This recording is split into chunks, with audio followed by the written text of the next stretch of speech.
மக்கள் இயக்கம் மக்களுக்காகவே தன்னை அர்ப்பணித்துக் கொண்ட இயக்கம், மக்களுக்காகவே தன்னை அர்ப்பணித்த தலைமையை கொண்ட ஒரு இயக்கம்.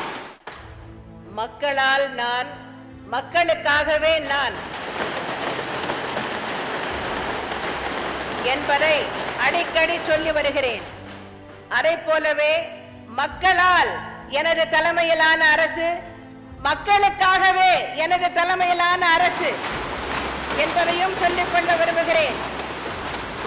மக்களால் இந்த அரசு, மக்களுக்காகவே இந்த அரசு.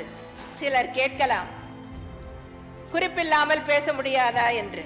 பேச முடியும், மணிக்கணக்கில் பேச முடியும், பொதுக்கூட்டங்களில் பேசுவது போல் முழங்க முடியும், செந்தமிழில் முழங்க முடியும். ஆனால் இத்தனை புள்ளி விவரங்களை நினைவில் வைத்துக் கொண்டு சொல்ல முடியுமா? ஒவ்வொரு துறையை எடுத்துக்கொண்டாலும் 36 துறைகள் இருக்கின்றன அரசாங்கத்தில். ஒவ்வொரு துறையை எடுத்துக்கொண்டாலும் நாங்கள் செய்திருக்கின்ற சாதனைகளை சொல்ல வேண்டுமானால் ஒரு துறைக்கு ஒரு நாள் தேவை, ஒரு நாள் முழுவதும் தேவை.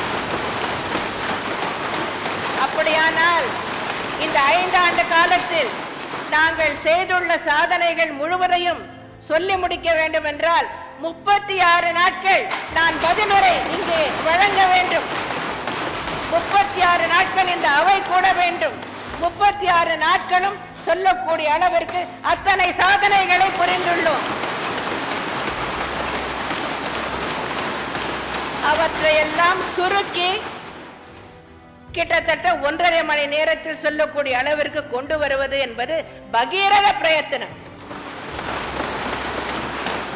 எதை சொல்லுவது, எதை விடுவது என்று பார்த்து பார்த்து தயாரிக்கப்பட்ட பதில் உரை இது. ஆகவே இன்னும் நாங்கள் செய்துள்ள சாதனைகளை சொல்ல வேண்டும் என்றால் ஏராளமானவை உள்ளன.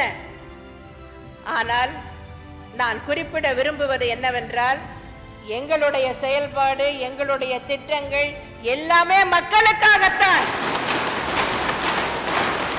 எங்களை பொறுத்தவரை எந்த சுயநலமும் இல்லை, பொதுநலம்தான், மக்கள் நலம்தான்.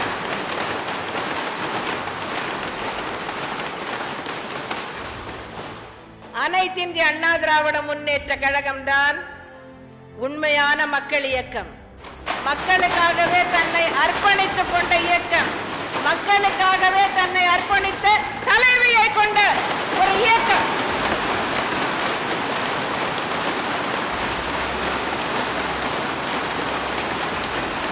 இந்த இயக்கம் இருக்கின்ற வரை, நான் இருக்கின்ற வரை இந்த இயக்கம் மென்மேலும் மென்மேலும் தமிழர்கள் வாழ்வு வளம் பெற செயல்படும்.